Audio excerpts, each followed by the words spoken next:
नमस्कार, आदाब, सत श्री अकाल, सुस्वागतम। स्वागत है आप सभी का हमारे नए YouTube चैनल अकाउंट्स कैप्सूल में। आज है ये हमारी वीडियो नंबर 10 और वीडियो नंबर 9 में हमने बात करी थी अकाउंटिंग प्रिंसिपल्स के बारे में। हम मेनली 7 अकाउंटिंग प्रिंसिपल्स के बारे में बात कर चुके थे। आज हम उसी से आगे कुछ और अकाउंटिंग प्रिंसिपल या कॉन्सेप्ट्स के बारे में बात करेंगे। सबसे पहले हम बात करेंगे हमारे 8वें कॉन्सेप्ट के बारे में, जो है dual aspects concept. Dual aspects concept, द्विपहलू अवधारणा। और ये द्विपहलू अवधारणा ये बताती है कि जब भी आप कोई ट्रांजैक्शन करते हैं तो वो ट्रांजैक्शन कम से कम 2 अकाउंट पर इफेक्ट डालेगा। जब भी आप कोई ट्रांजैक्शन करते हैं, every transaction affects minimum 2 accounts. जो भी ट्रांजैक्शन होगी वो कम से कम 2 अकाउंट पर इफेक्ट डालेगी। आप समझ करके देखिए, बिजनेस में अगर मालिक पैसा लगाता है तो वहां पर बिजनेस में 2 अकाउंट्स पर इफेक्ट पड़ेगा। और वो 2 अकाउंट कौन कौन से होंगे? पहला, आपके बिजनेस में कैश आएगा, और दूसरा, आपके बिजनेस के लिए लायबिलिटी इंक्रीज हो जाएंगी। लायबिलिटी इंक्रीज क्यों हुई? क्योंकि इससे पहले वाली वीडियो में हमने जिक्र करा था कि बिजनेस और बिजनेस का मालिक दोनों अलग अलग होते हैं। बिजनेस एंटिटी अलग होती है और ओनर अलग होता है। दोनों में आपसी संबंध जो होता है वो क्रेडिटर वाला होता है। मैं कहूं तो ओनर जो है वो ओनर बिजनेस के लिए एक क्रेडिटर है। बिजनेस ने क्रेडिटर से कुछ पैसा लिया है, तो मैं यहां पर कह सकता हूं कि यहां पर जब अगर मालिक बिजनेस में पैसा लगा रहा है तो उस केस में 2 अकाउंट पर इफेक्ट पड़ा। एक, आपके बिजनेस में पैसा आया तो कैश अकाउंट पर इफेक्ट पड़ेगा, और दूसरा, बिजनेस में मालिक ने कैपिटल लगाई, इन्वेस्ट करी, तो वो कैपिटल अकाउंट पर इफेक्ट पड़ेगा। और कैपिटल अकाउंट पर इफेक्ट कैसा? अगर मैं कहूं तो एक तरफ आपकी एसेट्स इंक्रीज हो रही हैं, दूसरी तरफ आपकी लायबिलिटी जो है वो भी बढ़ रही हैं। आपके पैसे तो हो गए, कैश जो आया वो तो आपकी एसेट्स बन गई, लेकिन जो मालिक ने आपको दिया है वो आपने कभी ना कभी पे करना पड़ेगा, इसलिए वो आपके लिए क्या बन गया? लायबिलिटी बन गया। मतलब कम से कम जब भी आपके कोई ट्रांजैक्शन होंगे तो आपके 2 अकाउंट्स पर इफेक्ट पड़ेगा। कम से कम आपके 2 अकाउंट्स पर इफेक्ट पड़ेगा। अब इससे आगे अगर मैं बात करूं तो एक सिस्टम होता है जिसको आप अकाउंटिंग करते वक्त फॉलो करते हैं, जिसे हम नाम देते हैं डबल एंट्री सिस्टम, जिसे हम नाम देते हैं डबल एंट्री सिस्टम। ये डबल एंट्री जो सिस्टम है ये इसी कॉन्सेप्ट पर बेस्ड होता है। Double entry system is based on this concept. Double entry जो सिस्टम है हमारा वो इसी कॉन्सेप्ट पर बेस है। तो आइए एक बार ये समझ लें कि डबल एंट्री सिस्टम क्या है। डबल एंट्री सिस्टम कुछ और नहीं बल्कि यही है। मतलब डबल एंट्री सिस्टम में यह बताया गया कि आप जब भी कोई अकाउंटिंग करेंगे, जब भी कोई आप रिकॉर्डिंग करेंगे, जब भी कोई आप ट्रांजैक्शन को लिखेंगे, तो उस टाइम पर आपने एक जगह पर एंट्री नहीं करनी है, बल्कि 2 जगह पर आप उसकी पोस्टिंग करोगे। आप 2 जगह पर उस ट्रांजैक्शन का इफेक्ट डालेंगे। 2 जगह पर इफेक्ट डालने का मतलब सीधा सीधा यह है कि आप उस ट्रांजैक्शन का 2 अकाउंट्स में इफेक्ट डालेंगे। एक अकाउंट क्रेडिट होगा तो दूसरा अकाउंट डेबिट होगा। और आपको डेबिट और क्रेडिट, चूंकि हमने अभी तक डेबिट और क्रेडिट नहीं बताया है तो आप समझ नहीं पाएंगे, तो आप बस इतनी सी बात समझिए कि जो 2 अकाउंट पर इफेक्ट पड़ेगा, एक अकाउंट आपके लिए असेट्स इंक्रीज कर सकता है तो दूसरा अकाउंट आपके लिए लायबिलिटी इंक्रीज करेगा। मतलब सर दोनों का अलग अलग इफेक्ट होगा। मैं अगर कहूं कि ड्यूअल एस्पेक्ट जो कॉन्सेप्ट है, इसी की वजह से जब आप लास्ट में फाइनल अकाउंट बनाओगे, और फाइनल अकाउंट में हमने एक नाम लिया था जिसे हम कहते थे बैलेंस शीट। आपको अच्छे तरीके से याद है, हमने ये कहा था कि फाइनल अकाउंट बनाते हैं और फाइनल अकाउंट में हम प्रॉफिट एंड लॉस अकाउंट और बैलेंस शीट बनाते हैं। तो बैलेंस शीट जब बनाते हैं तो बैलेंस शीट का अगर परफॉर्मा मैं आप लोगों को शेयर करूं तो ये आपकी एसेट्स इस साइड लिखी जाती हैं और इस साइड में टोटल लायबिलिटीज लिखी जाती हैं। जितनी भी लायबिलिटीज होंगी सारी यहां पे लिख दी जाएंगी। ये कुछ इस तरीके का होता है। और इसी कॉन्सेप्ट की वजह से हमेशा असेट्स का जो टोटल आएगा वो इक्वल होगा आपकी लायबिलिटी के टोटल से। हमेशा आपका जो असेट्स होगा, आपकी जो असेट साइड का टोटल होगा वो हमेशा ही लायबिलिटी के टोटल के इक्वल होगा। किसकी वजह से होता है? वो ड्यूअल एस्पेक्ट कॉन्सेप्ट की वजह से होता है। मेरी बात यहां तक आपको समझ आ गई होगी। मतलब जब भी दो अकाउंट पर इफेक्ट पड़ा तो एक अकाउंट डेबिट हो रहा है और दूसरा अकाउंट क्रेडिट हो रहा है, डेबिट और क्रेडिट लास्ट तक बराबर रहेंगे, डेबिट और क्रेडिट लास्ट तक बराबर रहेंगे। तो अगर मैं बात करूं, आपकी जो असेट्स होती हैं उनका बैलेंस जो होता है वो डेबिट होता है। उनका बैलेंस कैसा होता है? डेबिट बैलेंस होता है। जबकि आपकी जो लायबिलिटी होती है वो किस नेचर की होती है, या मैं कहूं कि कैसा उनका बैलेंस होता है, तो क्रेडिट बैलेंस होता है। यहां पर जितने भी आइटम लिखी जाएंगी उनका टोटल बराबर होगा कितने के? सर लायबिलिटी के टोटल के।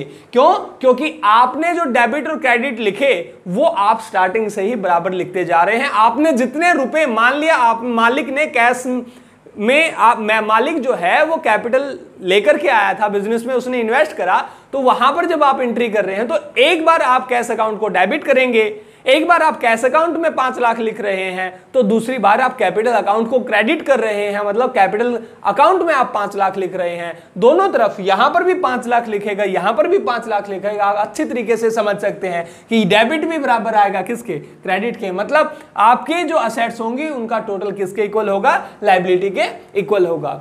यह था हमारा कॉन्सेप्ट, ड्यूअल एस्पेक्ट कॉन्सेप्ट। अब हम बात करने वाले हैं हमारे नए कॉन्सेप्ट के बारे में, जो है रेवेन्यू रिकॉग्निशन कॉन्सेप्ट, जो है revenue recognition concept, recognition concept. इसे ही हम रेवेन्यू रियलाइजेशन कॉन्सेप्ट भी बोलते हैं। इसे ही हम रेवेन्यू रियलाइजेशन कॉन्सेप्ट भी बताते हैं। और रियलाइजेशन का मतलब होता है वसूल करना। आप रेवेन्यू को वसूल कर रहे हैं, तो यहां पर ये जो कॉन्सेप्ट है ये डिफाइन करता है टाइम पीरियड के बारे में।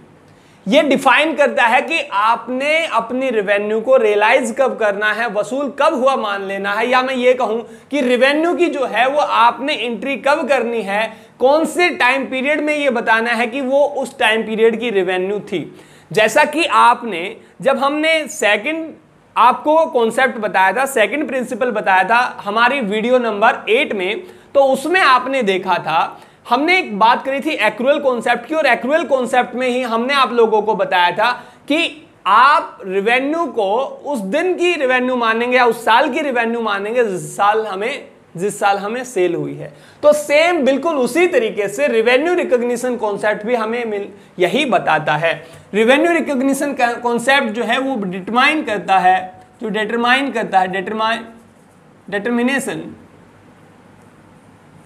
डिटरमिनेशन ऑफ टाइम और डिटरमिनेशन ऑफ पीरियड। किसके sir? On which revenue realised.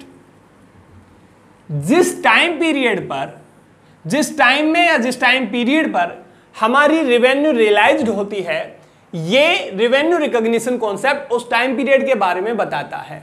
ये उस टाइम के बारे में बता रहा होता है। और आप लोगों को बहुत अच्छे तरीके से पता है कि रेवेन्यू को कब रियलाइज्ड माना जाएगा, कब उसकी वसूली मानी जाएगी, कब हमने उसको बुक्स में लिखना है।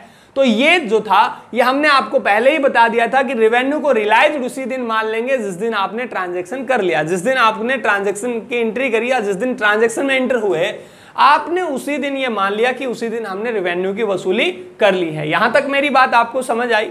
तो हम लिख सकते हैं revenue is considered to have been realized at the time when transaction has been entered into। जिस दिन या जिस टाइम पर हमने ट्रांजैक्शन करी है, हम उसी साल या उसी टाइम पीरियड की रेवेन्यू मान लेंगे। मेरी बात समझ आई? सर वो आपको पैसा मिल रहा है, कब मिल रहा है, तभी तुरंत मिल गया है या आपको बाद में मिलेगा, हम इस चीज का ध्यान नहीं देंगे। हम उस साल की ही रेवेन्यू मानेंगे जिस साल में हमारा ट्रांजैक्शन हुआ है। मेरी बात आप अच्छे तरीके से समझ गए होंगे। इसके बाद हमारा जो नेक्स्ट कॉन्सेप्ट है, आखिरी जो हमारा कॉन्सेप्ट है वो है मैचिंग कॉन्सेप्ट। वो है matching concept. Matching concept, matching concept. और मैचिंग कॉन्सेप्ट कुछ और नहीं बताता, बल्कि यह कहता है कि हमने मैच कर लेने हैं, हमने मिलान कर लेना। और मैच किस किस का करना है? हमें मैच करना है revenue of period, revenue of period with किसके साथ करना है? Expenses of that period, expenses of period. किस लिए करना है? टू डिटरमाइन द प्रॉफिट, या मैं ये कहूं correct profit, to determine the correct profit. सही प्रॉफिट का पता लगाने के लिए हम क्या करते हैं? रेवेन्यू और एक्सपेंस का मिलान करते हैं। अब समझिए, रेवेन्यू और एक्सपेंस का मिलान कराने से या मिलान करने की बात कहने से यहां पे क्या मतलब है? रेवेन्यू जिस साल आपको हो रही है, उस रेवेन्यू को प्राप्त करने में आपने कोई खर्च भी करे होंगे। मान लिया आपने माल बेचा, तो आपने ये मान लिया हमने ट्रांजैक्शन इस साल करी है, इस साल हमने ट्रांजैक्शन, इस साल हमने कुछ बेचा है, तो आपने रेवेन्यू तो उस साल की मान लिया उसको, लेकिन उस रेवेन्यू को प्राप्त करने में आपने कोई ना कोई खर्च भी करा होगा। जैसे कुछ एडवर्टाइजमेंट हुआ होगा, जैसे कोई हमारी जो हमने माल बनाया था तो उसके ऊपर मशीनरी जो लगाई थी वो मशीनरी भी कुछ खर्च हुई होगी। तो उन माल को बनाने में, मतलब जो उस साल की हमारी इनकम, जो हमारी रेवेन्यू हुई है, उस रेवेन्यू को प्राप्त करने में हमने जो भी खर्च करे वो भी खर्च उस साल के ही खर्च मान लिए जाएंगे। मेरी बात समझ गए? मतलब हमने यहां पर मैच किस किस को करा है? रेवेन्यू को, हमने यहां पर रेवेन्यू को और एक्सपेंस को मैच करा। और ये एक्सपेंस कौन से हैं? ये एक्सपेंस वही वाले हैं जो हमने इंकर करे हैं टू गेट द रेवेन्यू, जो हमने इंकर करे हैं, जो हमने खर्च करे हैं। किस लिए? सर रेवेन्यू को प्राप्त करने के लिए। और उस रेवेन्यू को प्राप्त करने में, उस रेवेन्यू को, सर पूरी रेवेन्यू को नहीं, ये पिछले साल की रेवेन्यू से मतलब नहीं है, आपने जो अभी रेवेन्यू प्राप्त करी है उसको प्राप्त करने में जो आपने खर्च करा। और सर कुल खर्च की बात नहीं कर रहा, आपने पिछले साल क्या खर्च कर दिया उसका जिक्र नहीं है, बल्कि आज इस साल जो आपने रेवेन्यू प्राप्त करी, तो उस रेवेन्यू को प्राप्त करने में आपने इस साल जो खर्च करा, आप उस खर्च को भी जो है वो इस साल के अकाउंट्स में ही लिखेंगे। यही कॉन्सेप्ट जो है वो मैचिंग कॉन्सेप्ट है और इससे ज्यादा कुछ नहीं है। आई होप ये वाले कॉन्सेप्ट जो हैं आपको समझ आ गए होंगे। कल हम कन्वेंशंस के बारे में बात करेंगे, परिपाटियों के बारे में बात करेंगे कि प्रिंसिपल्स के बाद में कन्वेंशंस जो होती हैं वो कन्वेंशन क्या होती हैं। ये सारी बातें जो हैं वो हम कल करने वाले हैं। मुझे उम्मीद है ये वीडियो आपको बहुत पसंद आई होगी। फिर भी अगर आपको कोई डाउट है, आपको कोई चीज़ नहीं समझ आ रही है, तो आप हमारे कमेंट बॉक्स में जाकर के भी लिख सकते हैं, ताकि हम आपको आपकी प्रॉब्लम को सोल्व करने का पूरा प्रयत्न करें। कल फिर से नई वीडियो के साथ हम आपके साथ दोबारा से रूबरू होंगे। तब तक के लिए बाय बाय, टेक केयर।